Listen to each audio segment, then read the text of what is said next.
Welcome children. Today we are going to start with our lesson third, that is of history, movements towards the new world, and going to be very interesting because many topics related to World War One and Two and about Hitler and Mussolini and that is fascism in Italy, Nazism in Germany, militarism in Japan and global depression 1929-32, related to which will be shown short movies at the end. So first let's start with the introductory para over here. Global trends between the two world wars. Now after the first world war, people became economically poor. मतलब first world war चली थी 4 साल, फिर 20 साल का interval आ गया बीच में. We actually call it short interval of 20 years and then started the second world war. तो already first world war itself was so very horrifying and lots of people died in it. Economically poor बनते गए लोग इसमें and millions of rupees were used in this war by different countries as it is world war, right? तो economically condition ख़राब होती गई countries की, लोगों की, and the immediate governments in power were unsuccessful in improving this condition. अब जबकि country की जहाँ पे वर्ल्ड वॉर में अलग अलग कंट्री की कंडीशन मॉनेटरली या फिनेंशियली और what you call economically poor होती गई, तो तब की जो गवर्नमेंट थी पावर में, जो रूल कर रही थी उस कंट्री को, they were not successful in bringing the level or lifestyle of the people up. वो हेल्प ही नहीं कर पाए कॉमन लोगों को in improving their condition. People lost their trust in democracy. तो डेमोक्रेटिक गवर्नमेंट में लोगों का विश्वास उठ गया. Dictatorship began in some countries like Hitler, and this became a driving force. Driving force means the biggest reason for the Second World War. So let's see about it. Fascism in Italy, Nazism in Germany, militarism in Japan, and global depression of 1929 to 32. This destroyed the stock market, and naturally when the stock market gets crushed or crashed, you can say actually crashed, तो लोगों की जो लोगों ने अपनी जमा पूंजी डाल दी थी स्टॉक एक्सचेंज में, शेयर खरीदने में and all, they all were shattered. गरीब से गरीब आदमी ने भी थोड़े बहुत पैसे शायद अगर उसमें डाले थे, क्योंकि तब स्टॉक मार्केट काफ़ी ऊंची गई थी 1929 के पहले, समवेयर इन 1920s में, 2021. तो लोगों को एक विश्वास जागा था कि ये हाई राइज जो है ग्लोबल मार्केट में related to the stock and all, stock exchange field, तो यहाँ पे बहुत कमाई हो रही है, तो चलो हम भी हमारे थोड़े बचे कुचे पैसे डाल देते हैं इसमें. All of a sudden it crashed. और ये जो चला था नियरली यहाँ पे लिखा है 29 to 32, yes that was the initial period, लेकिन 10 साल लगे लोगों को इससे बाहर आने में. लाइफ शैटर हो चुकी थी लोगों की. You will see in short movie on it later on, तो पूरा पता चल जाएगा what is global depression. So let's start about the various events related to these 4 topics over here and that led to second world war. क्योंकि immediate government like democratic government तो कुछ कर नहीं पाई, लोगों का विश्वास उठ गया, तो एंट्री ले ली people like Hitler and Mussolini and many other forms took entry in various countries. कहीं पे मिलिट्री राज आ गया, कहीं पे नाजी पार्टी आ गई, कहीं पे फैसिस्ट पार्टी रूल करने लगी, और फिर एक बड़ा ग्लोबल डिप्रेशन आया उस पीरियड में. This was the time period between the 2 world war, right? तो कहीं ना कहीं बहुत सारे रीजंस थे जो सेकेंड वर्ल्ड वॉर ले आया. यहाँ पे तो ग्लोबल डिप्रेशन के टाइम इतनी गरीबी आ गई थी कि ईविल इम्पैक्ट होने लगे उसके लोगों की लाइफ पे.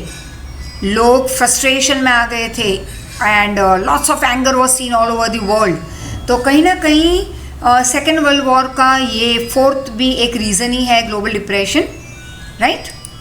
Now fascism in Italy. In the First World War, Italy was on the side of winning countries and fought for those nation. तो देखो फर्स्ट वर्ल्ड वॉर हुई तो दो पार्टीज थी, हम कहेंगे जैसे इटाली ने भी हिस्सा लिया था फर्स्ट वर्ल्ड वॉर में, फिर थी फ्रांस, इंग्लैंड, लास्ट में अमेरिका ने एंट्री ली। सेम सेकेंड वर्ल्ड वॉर में भी हुआ था कि at the end of the second world war the entry was taken by America. तो यहाँ पे फर्स्ट वर्ल्ड वॉर में इटली किसके साइड से लड़ रही थी? वो कंट्रीज जो जीत गई, right. It incurred a massive expenditure of $12 billion, lost lives of 6 lakh soldiers. Yet the other winning countries took over the choicest territories, ignoring Italy. अब इटली ने भी बहुत बड़ा खर्चा किया था इस पर्टिकुलर फर्स्ट वर्ल्ड वॉर में, फिर भी उसने जिन विनिंग नेशंस को साथ दिया था वॉर के टाइम, जिसका वो एक हिस्सा थी, तो Italy also was a winning party. But yet बाकी के विनिंग कंट्रीज़ ने अपने चॉइस के सारे रीजन्स या टेरिटरीज अपने हिस्से कर लिए, इटली की तरफ ध्यान नहीं दिया। Italy was very angry and frustrated. अब फ्रस्ट्रेशन में तो तुम्हें पता ही है क्या करते हैं लोग। For example you are asking for say something new in house, कि मुझे भी चाहिए जैसे खुद का laptop, right, in this time period कि मैं अच्छे से देख सकूँ, मेरी आंखें ख़राब हो रही है स्मार्टफोन पे, स्कूल के 4-4 घंटे, ट्यूशन के time and all this things we have to handle. मम्मा तुम्हें क्या पता चले, दिस दैट। अब तुम्हें नहीं मिल रहा because may be there are some condition in house which make the parents not to buy it immediately for you. वो कहते हैं ठीक है बेबी रुक जाओ, थोड़े दिन के बाद खरीद लेते हैं। बट ये मेरा बेबी सुनेगा नहीं या सुनेगी नहीं, ये धाम धाम धाम शुरू हो गया घर में, और इमोशनली ब्लैकमेलिंग शुरू हो गई, like not having your lunch. And initially एक आध दिन तो यही चलेगा, उपवास कर लिया, राइट, छिप छिप के कहीं पे कुछ खा भी लिया, लेकिन मम्मी को क्या बताना है, उपवास किया, मैं नहीं खाऊंगी या मैं नहीं खाऊंगा, देख लूँगा मैं भी, कैसे नहीं दिलाते हो ना, ये सब डायलॉग चलते हैं दिमाग में। अब पेरेंट्स की खुद के प्रॉब्लम्स होते हैं, राइट, जो हम नहीं समझते, और हम तो ज़िद पे अड़े रहे, गुस्सा आ गया, क्यों? क्योंकि मिला नहीं जो मांगा वो, एंड फ्रस्ट्रेशन ये धमाधम हो गई घर में, और पढ़ाई नहीं करेंगे, जाओ जो करना है कर लो, यू नो, इनडायरेक्टली डायलॉग तो नहीं बोलोगे, लेकिन तुम पेरेंट्स को प्रेशर में ले आओगे, भाई खाना नहीं खाओगे, पढ़ाई नहीं करोगे टाइम पे, तो उनका जी जलेगा, हाय मेरा बच्चा पढ़ाई नहीं करेगा, 90 अप्लाएगा नहीं, मेरा सोसाइटी में मैं क्या कहूँगी, you know, they are in that pressure. तुम इमोशनली ब्लैकमेलिंग शुरू करोगे। तो फ्रस्ट्रेशन में इटली ने क्या किया, लेट्स सी। फ्रस्ट्रेशन में और एंगर में लोग कुछ भी कर लेते हैं, same thing happened with Italy. उसने भी इतना ही एक्सपेंडिचर किया था, बहुत सारे लोग उसके भी मारे गए थे सोल्जर्स, और वो जीती थी, लेकिन उसके ग्रुप ने उसे कुछ नहीं दिया, काफ़ी कुछ खुद ले गए। नाउ इट सो हैपेंड कि इस नेशनलिस्टिक फीलिंग वॉज हर्ट, मतलब इंसल्ट हुआ उसका, for which Italians considered is government responsible. अगर कुछ हुआ तो क्या कहोगे, मम्मी देखो मैंने तो बोला था, तुमने सुना नहीं, आगे कम परसेंटेज, किसी और पे थोप देना सारा फॉल्ट, खुद करना नहीं, लेकिन ब्लैकमेलिंग शुरू कर देना इमोशनली, सारी रिस्पॉन्सिबिलिटी खुद नहीं उठाना, लेकिन डाल देना किसके सर पे, बड़ों के सर पे, कि तुम्हारी वजह से ये हुआ। सेम थिंग इटली के लोगों ने गुस्से में क्या कर दिया कि अपने जो भी उनके साथ बुरा किया बाकी की विनिंग कंट्रीज़ ने, सारा इल्ज़ाम किस पे डाल दिया, खुद की गवर्नमेंट पे, and was more than eager to avenge, that is to take revenge of this insult, country's insult, that is national humiliation, as soon as possible. और फिर तो डट के उन्होंने फिक्स कर ही लिया इटालियंस ने कि कुछ भी हो जाए, हमारी कंट्री का इंसल्ट हुआ है, राइट, तो इसका तो हम रिवेंज लेंगे as soon as possible. In order to salvage Italy from such a dire condition, very bad condition, worst condition I would say, खूब पॉवर्टी एंड बहुत सारे प्रॉब्लम से भरी पड़ी कंट्री थी ये, तो in order to save it from such a worst condition, किसने एंट्री ले ली, Benito Mussolini launched, that is, he took an entry with his fascist party. He was the leader. Naturally, जो पहला आदमी जो कुछ लेके आएगा, कुछ लॉन्च करेगा, तो लीडर तो वही होगा. Now very interesting. He adopted a bundle of sticks and axe. A bundle of sticks is a symbol. Axe के साथ वो एक symbol है of supremacy of Roman emperor. Is a symbol. He took it as a symbol of his own party. That is called fascist party. Learn it all for your objectives. Fascism has evolved from the Italian word facige, which means 100% control, मतलब absolute control of the state on all things. आज हमारी country जो democratic country है, Republic country है, यहाँ पे government जो है वो हमें पावरफुली कंट्रोल नहीं कर रही, वो हमारा ध्यान रख रही है, वो हमें रूल कर रही है, लेकिन not as the sole emperor. वो हमारा ध्यान रख रही है, देख रही है कि भाई डेवलपमेंट हो रहा है या नहीं, अनएम्प्लॉयमेंट के बाहर लोग कितने आ गए, पॉवर्टी कंडीशन लो हो रही है या नहीं, काफ़ी कुछ welfare of the common Indian citizen के लिए काम करना, हमारी ख्वाहिशें जानना, मतलब हमारे ड्रीम्स जानना, उसे फुलफ़िल करना थ्रू 5 ईयर प्लान्स. तो वो हम डायरेक्टली जाके रूल नहीं करेंगे जैसे हमने 10th चैप्टर में किया था लास्ट टाइम, लेकिन हमारी ओर से, हमारे ही जिताए गए लोग वहाँ जाके बैठेंगे हमारी ओर से और हमारे लिए काम करेंगे. लेकिन यहाँ पे हुआ क्या? एब्सोल्यूट कंट्रोल किसके हाथ में आ गया? स्टेट के हाथ में, कंट्री के हाथ में. हर एक चीज़ पे लोगों का बोलना मना था, उनको सपने देखना मना था. हिटलर के अंदर तो 100% लोग सपने भी नहीं देख सकते थे. ड्रीम आए तो डर के, हिटलर के डर के मारे आँख खोल देते. कुछ सोचते तो डर जाते कि कहीं हिटलर तक हमारी सोच दिमाग की पहुंच ना जाए. Right? So they were not allowed to even think, they were not allowed to act on their own, they were not allowed to smile on their own. Everything, the life was under the control of Hitler.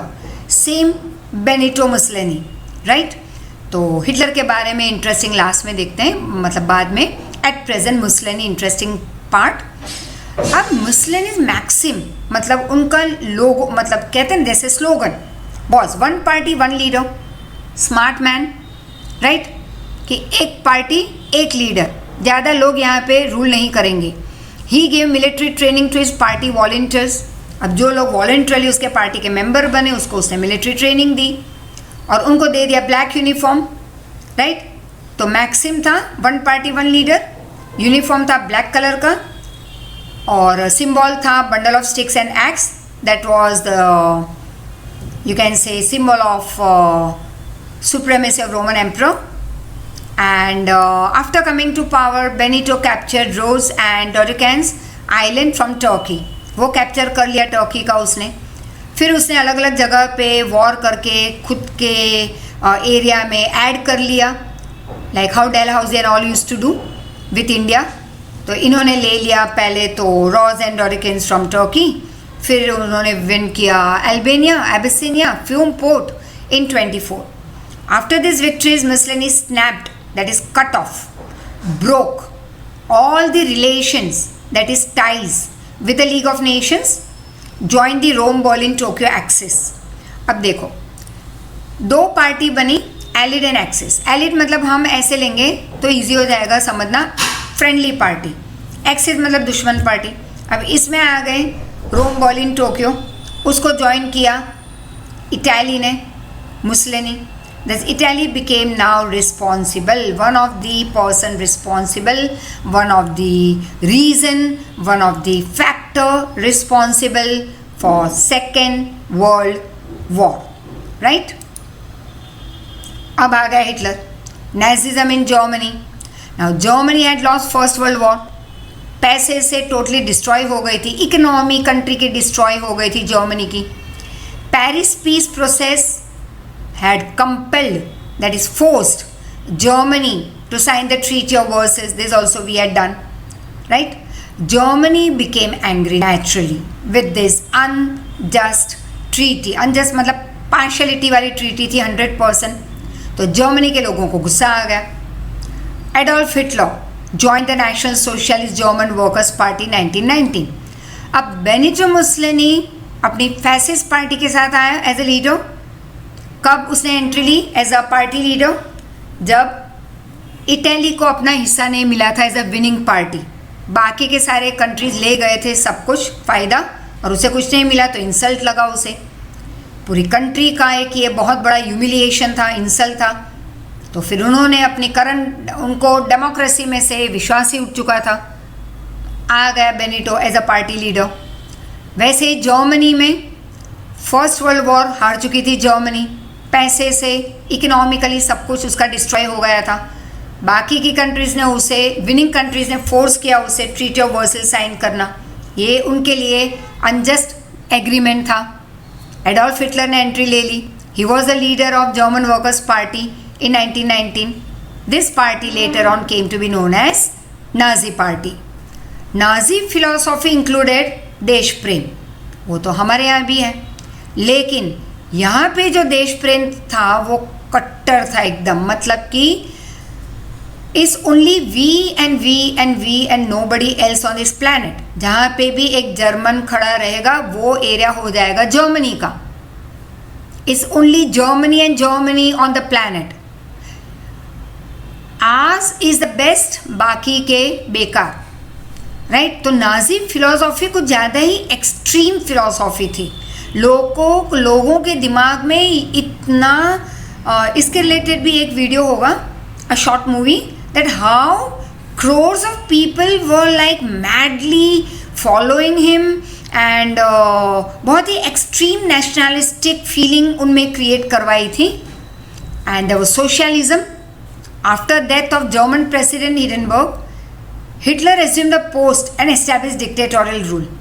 मतलब कि ना voting ना election, कुछ नहीं, किसी को कुछ पूछना नहीं है, खुद बैठ गए वो पोस्ट पे और अपना डिक्टेटरशिप रूल चालू कर दिया। किसके बनने के बाद? After the German president Hindenburg. Now Hitler adopted very strong and aggressive, जब तुम एग्रेसिव बन जाते हो ना, कुछ नहीं मिलता है तो, full of anger and all that things, you know, गुस्से वाली पॉलिसीज, एंगर एंड कहते हैं जिद्दी। He was very stern, he was very adamant, you can say. So he adopted all negative policies and led the Germans towards nationalism, narrow nationalism. I told you just now. Nationalism हम में भी है, we love our country. But narrow nationalism is what? ना left ना right देखो, खुद सोचो सिर्फ अपना, और कोई है ही नहीं इस प्लैनेट पे। We have to destroy all. We have to be the ruler of the planet. It was that way. Love your country that much. German considered Hitler as Fuhrer, that is that saviour. अब जब लोग मर रहे थे, poverty में तकलीफ़ें आ रही थी फर्स्ट वर्ल्ड वॉर के बाद, तो नेचुरली, और वैसे भी जर्मनी हार चुकी थी, कंपल्शन में वो एग्रीमेंट साइन करवाया था, लोग फ्रस्ट्रेट हो चुके थे, इंसल्टेड फील हो रहे थे, और तब हिटलर ने एंट्री ली that I will provide you bread and peace and land and all. तो नेचुरली लोग उसको भगवान मानने लगे, सेवियर मानने लगे कि ये तो हमारा अन्नदाता आ गए, हमें बचाने वाला कोई आ गया। Actually that time they didn't know the policies and thoughts that were running in the mind of Hitler. कुछ नहीं पता था कॉमन लोगों को उस समय। It was very much later that they came to know about it. तब तक तो वो ऑलरेडी उसके कंट्रोल में आ चुके थे लोग। एंड नाजी सोल्जर्स वोर blue military uniform, learn it, stuck a red strip on their shoulder and wore a symbol of swastik। लेकिन ये स्वस्तिक का जैसे लिखा है तो स्वस्तिक, लेकिन उल्टा है। हम इसका ऑपोजिट वे बनाते हैं। We start from a right hand side, this starts from left hand side. तो दिखता है स्वस्तिक, नाम भी है स्वस्तिक, लेकिन उल्टा वाला। Hitler's dominating, that is authoritarian. Dominating, अगर तुम बड़े हो तो नेचुरली तुम ही डोमिनेट करोगे घर में, सिबलिंग में, लेकिन नहीं, अभी अगर ये मैं पुत्ती तो बच्चे क्या कहते हैं? Ma'am, no. आजकल तो छोटों का राज है, जैसे छोटे भाई बहन कुछ ज़्यादा ही डोमिनेट करते हैं और माँ बाप भी उन्हीं का सुन लेते हैं। हमारी साइड तो कोई लेता ही नहीं। तो ठीक है, you can come to me, we will discuss on that problem, और हराएंगे सामने वाले को, ठीक है ना। तो हाँ, लेकिन डोमिनेटिंग नहीं बनना है हमें, that's very negative quality. With love, all the work can be done. है ना, विथ एट पीस. पीस मतलब सो नहीं जाना है, आराम नहीं करना है. एट पीस मतलब शांत दिमाग से काम करो, प्यार से काम करो, सब कुछ होगा. तो लेकिन यहाँ पे हिटलर का पावर कैसा था? ग्रेट. He was dominating. और नेचर तो नेचुरली मिलिट्री वालों का था. He was a part of it initially. Became very clear after coming to power. अब वो पावर में आए तब लोगों को उसका ये नेचर पता चला. और उसका मेन एम क्या था? His main aim was emergence of Germany as major power. कि जर्मनी को सबसे ऊपर ले आओ, बाकी की सारी कंट्रीज हमारे under. In the name of purification of German race. मतलब कि जर्मन रेस को, जर्मन धर्म को, जर्मनी के धर्म को प्योरीफाई करना था. तो उन्होंने क्या किया?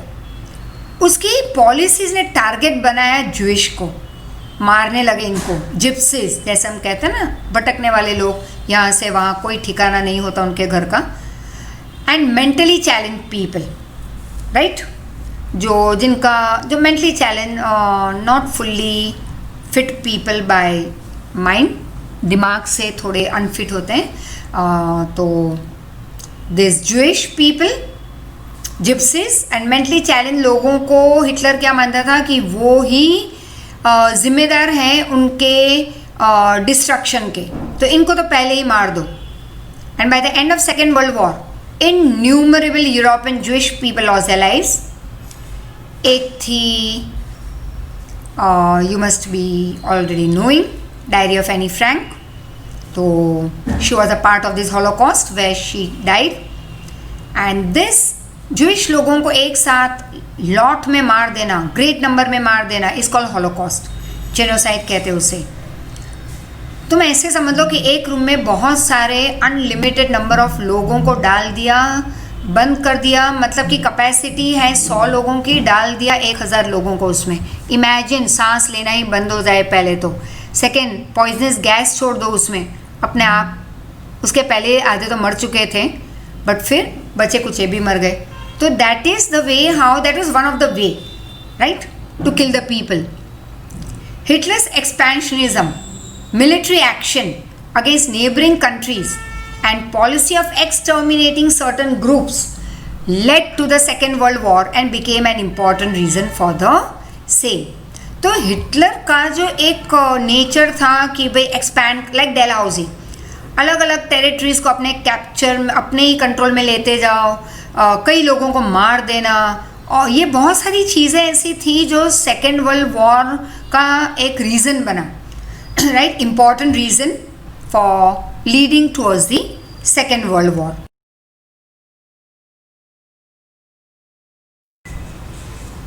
Now, just as we saw over here that how lots of Jewish people and the gypsies and mentally challenged people were literally, they were put to death by this Nazi party, and all this we call it as Holocaust.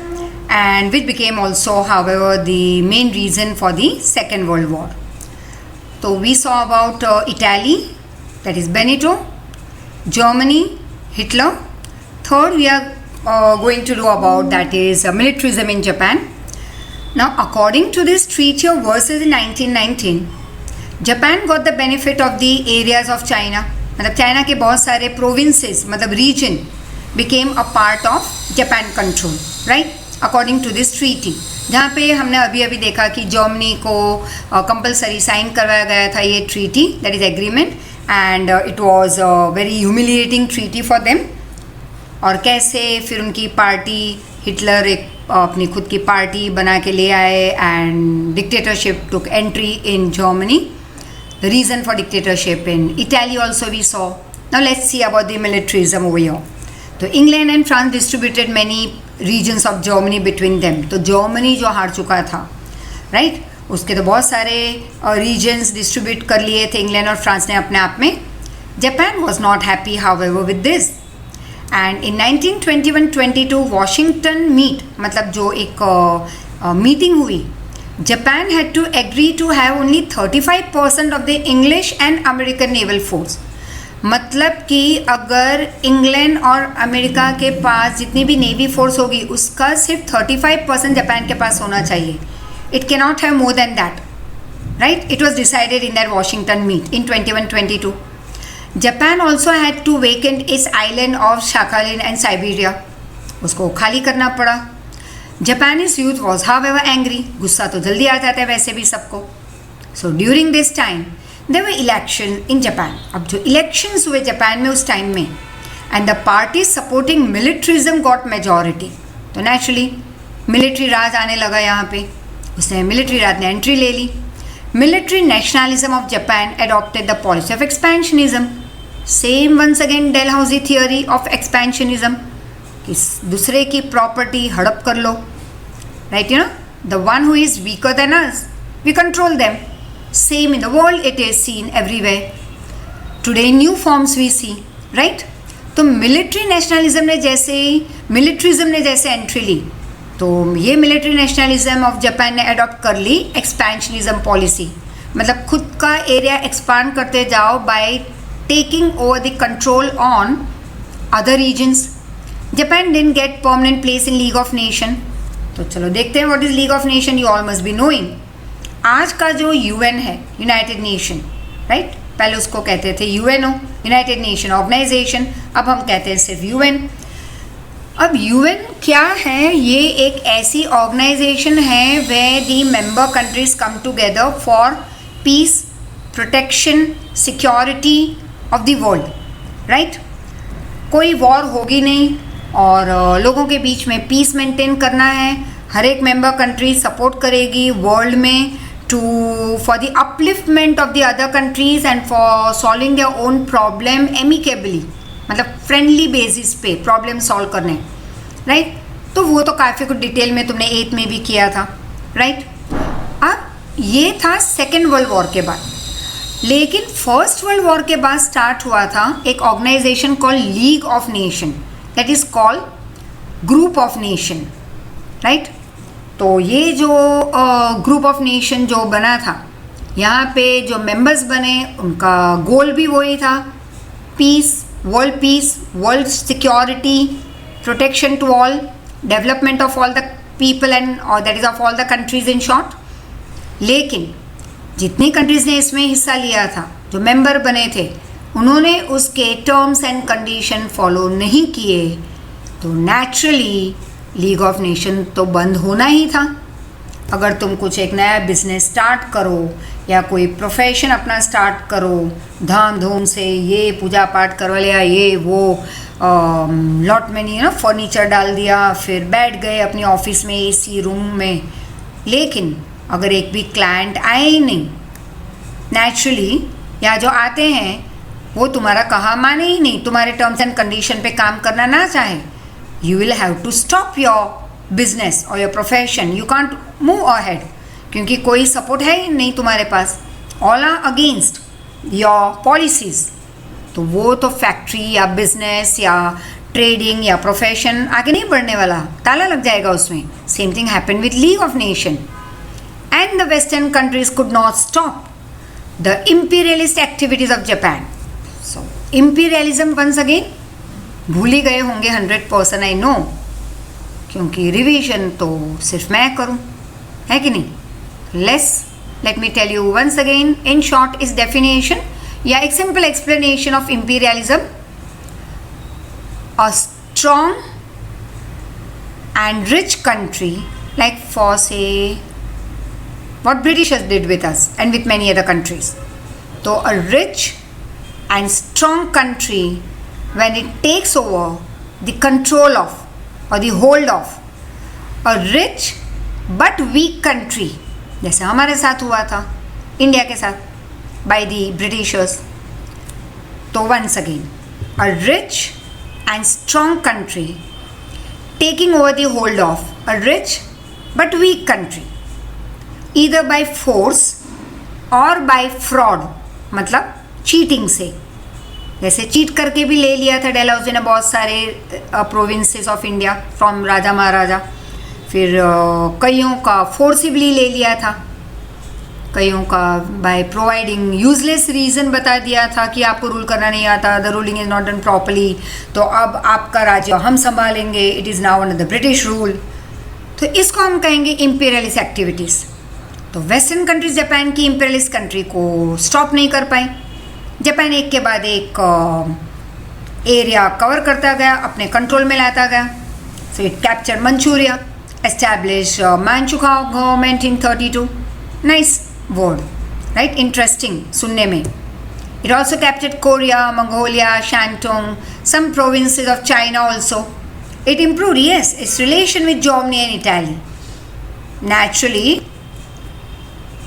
दोस्त बन गए यहाँ पे Germany, Italy और Japan, क्योंकि तीनों की policies काफ़ी कुछ सेम थी, तीनों के दुश्मन भी सेम।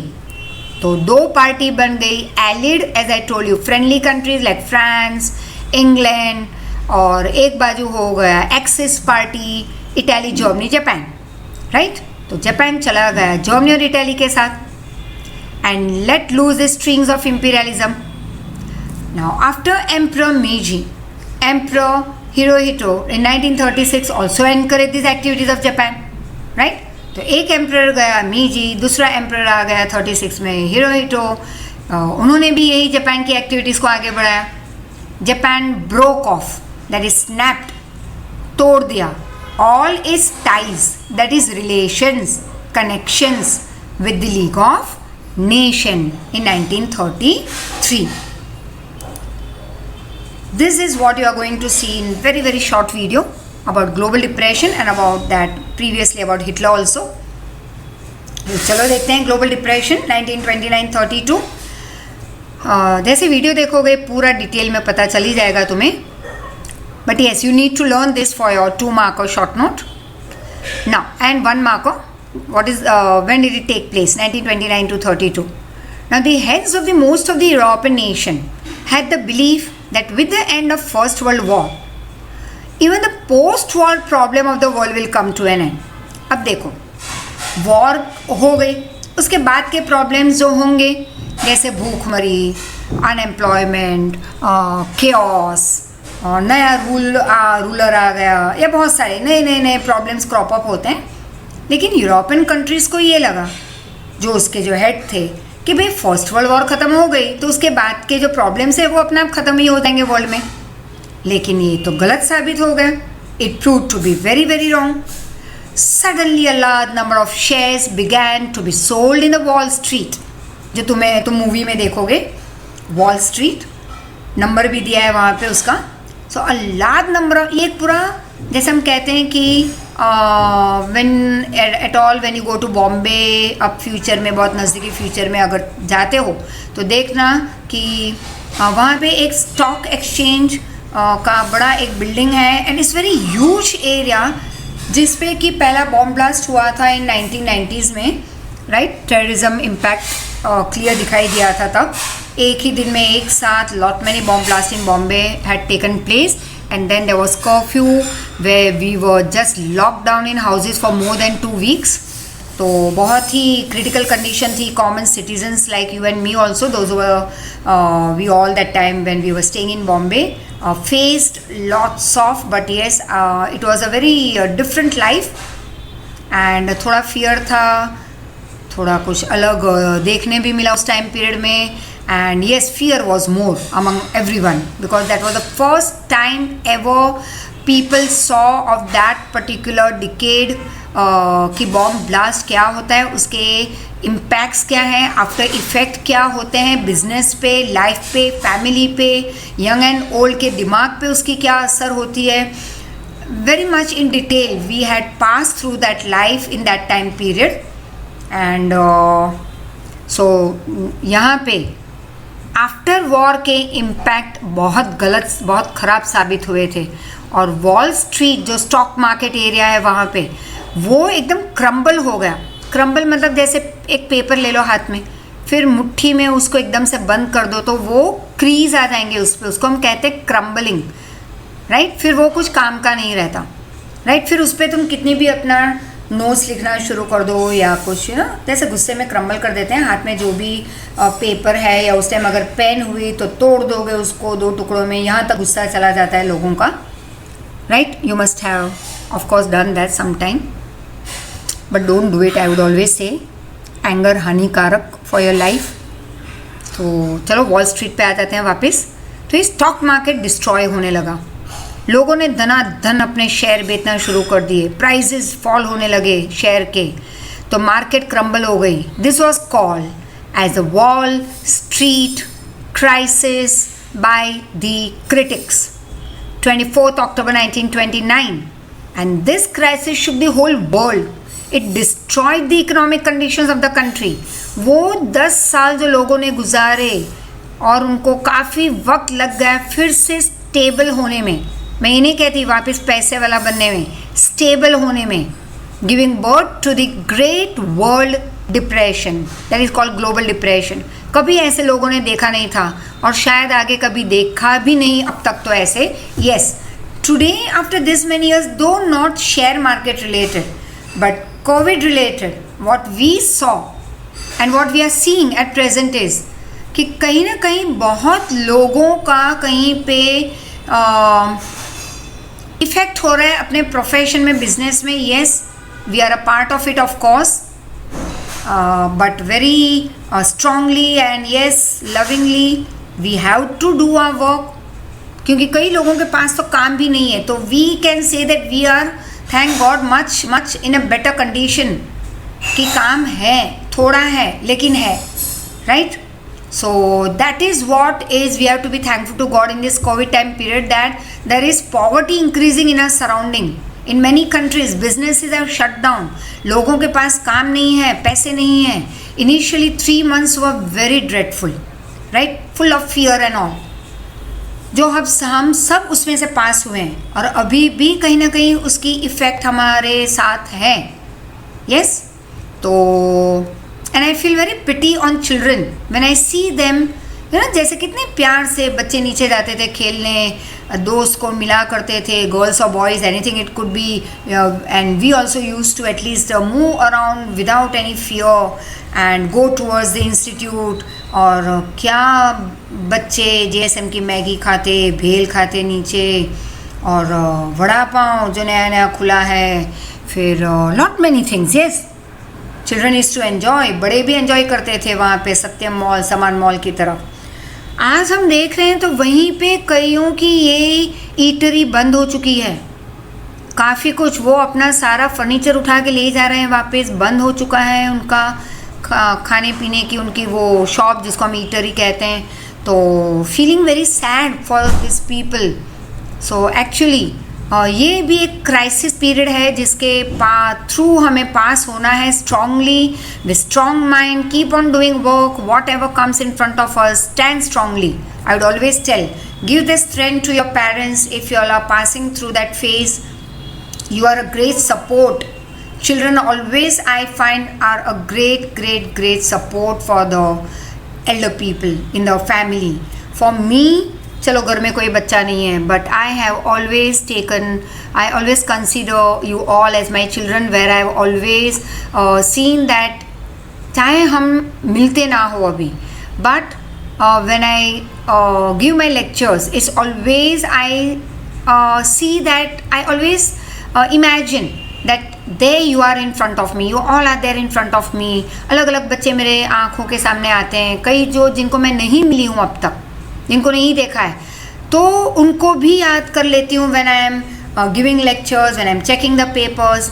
तो कहीं ना कहीं एक तुम हमेशा मेरी स्ट्रेंथ रहे हो. पास में जो स्टूडेंट थे वो भी हमेशा मेरी स्ट्रेंथ बन के खड़े रहे. And the biggest strength I got from lot many students messages when I lost my mother. तब जो मैसेजेस फ्लो हुए, जो ऑडियो मैसेजेस फ्लो हुए, फ़ोन कॉल्स जो आए, आई वुड से इतना तो शायद हमारे फैमिली मेम्बर्स ने भी ना किया हो. Those who are in Bombay I not seen, and that's the truth. Here in Ahmedabad I have only 3 family, right? 2 daughters and third is my children. तो ये 3 family I consider as one of me, of my life. But yes, it was all forgotten within a day or 2 and nobody gave a call to us. But that was okay, that was their call, that was their wish, that was what they thought was right.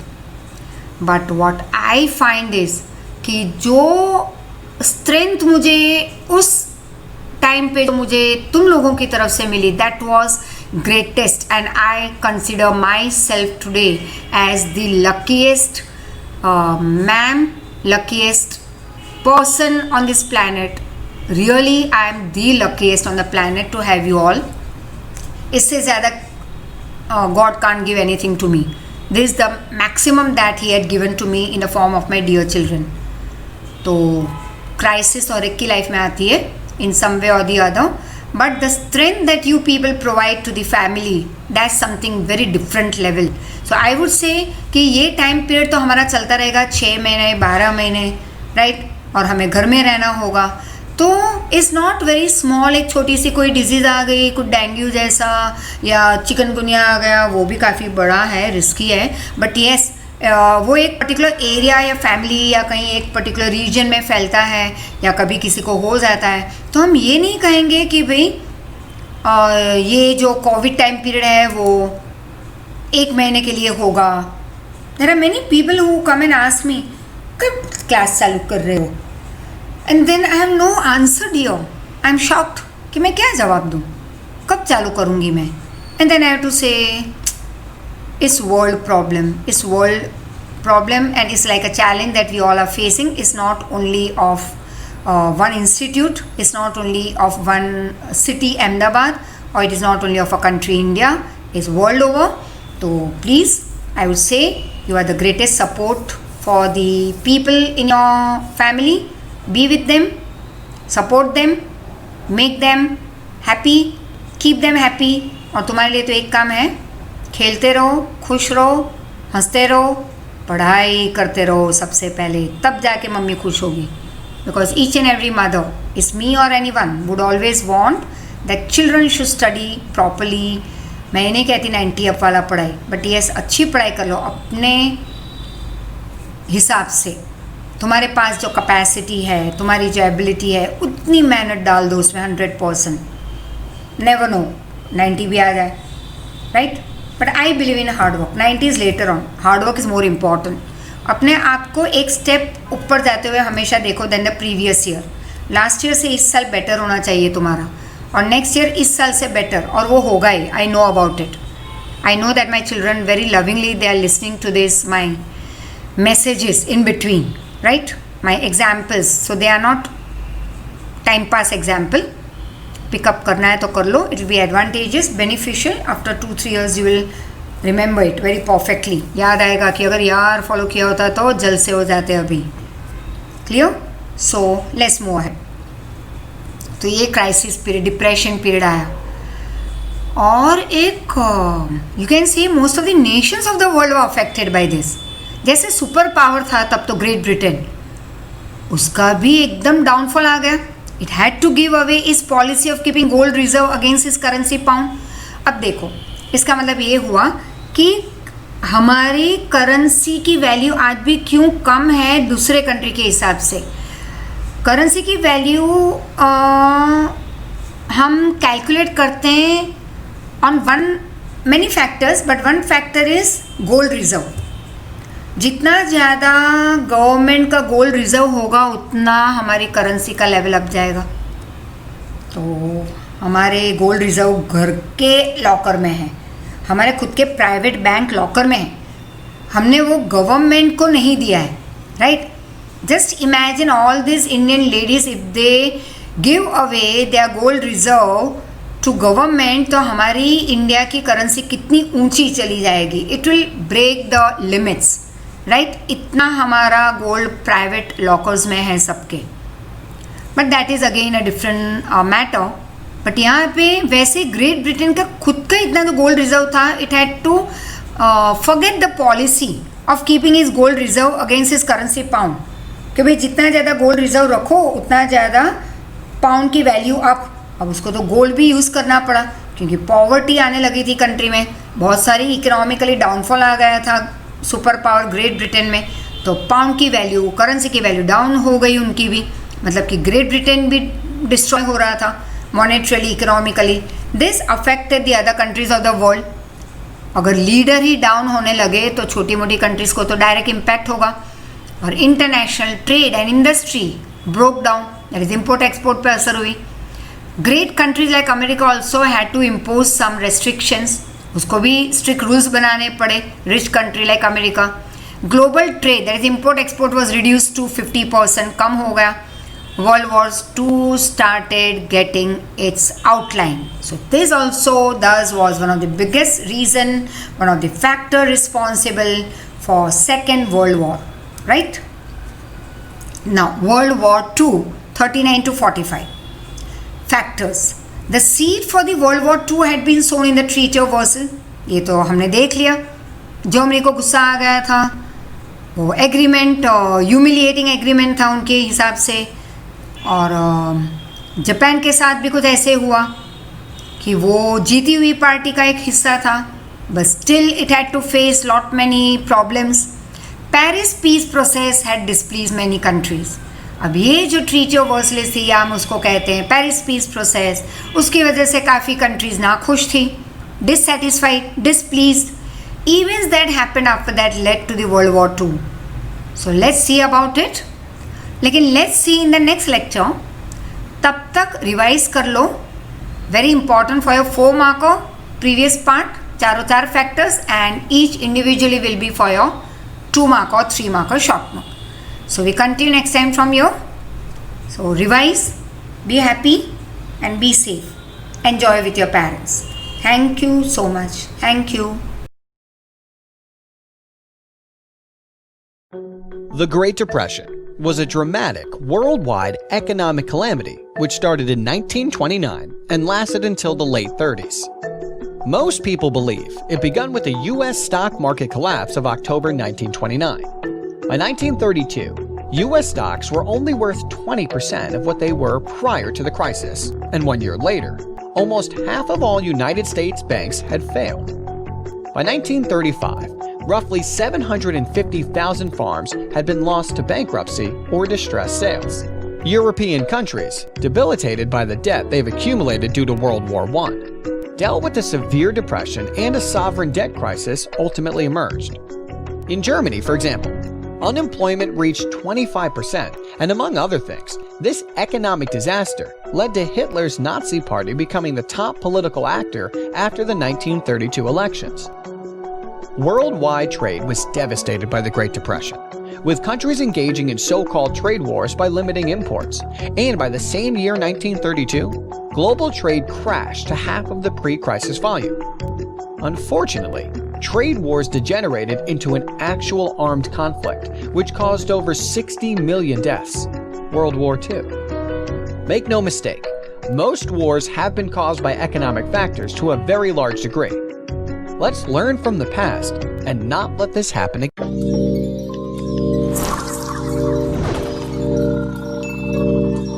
After roughly 20 years of peace, the world went to war for a second time. Welcome to WatchMojo.com, and today we'll be exploring how World War II began. The Second World War is considered a direct result of the First World War due to unresolved tensions and anger from that conflict. However, the Great Depression of the 1930s was another factor that led to bitterness and a shift in public attitudes towards strict dictatorships. World War I also facilitated the rise of Adolf Hitler and his Nazi Party. Hitler's allies in Italy and Japan also acted aggressively with the hope of expanding their territories. Hostilities by these countries towards the communism of the Soviet Union was just another factor that helped lead to war. In fact, a number of ideologies helped spark the war. Aggressive expansionism by countries like Germany and Italy, fascist dictatorships, and deep-seated racism were all considered contributing factors. This racism was mostly in Germany, where the Nazis believed the Aryan race was the master race and superior to the Slavic people.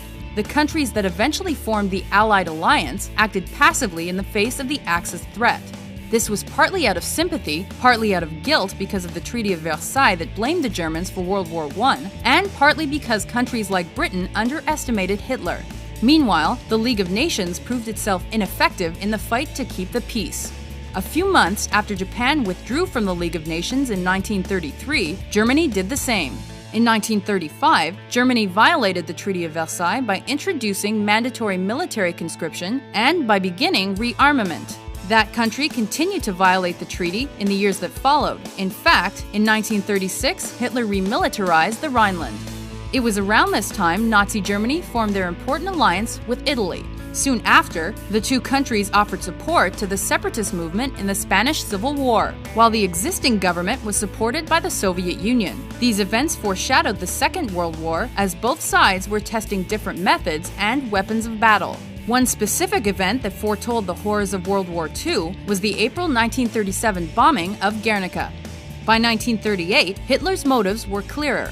In a move referred to as the Anschluss, the Nazis annexed Austria into Germany, despite the fact this also violated the Treaty of Versailles. Later that year, Hitler was appeased by both Britain and France when they signed the Munich Agreement. This allowed Hitler to overtake a German-speaking section of Czechoslovakia in order to keep the peace. In August 1939, Nazi Germany signed a peace treaty with the Soviet Union. However, the first official event of World War II followed soon after. Due to long-standing tensions, Germany invaded Poland on September 1, 1939. Britain and France warned Germany that should the troops not withdraw, war was imminent. When the Nazis did nothing, Britain and France declared war on Germany, and World War II officially began.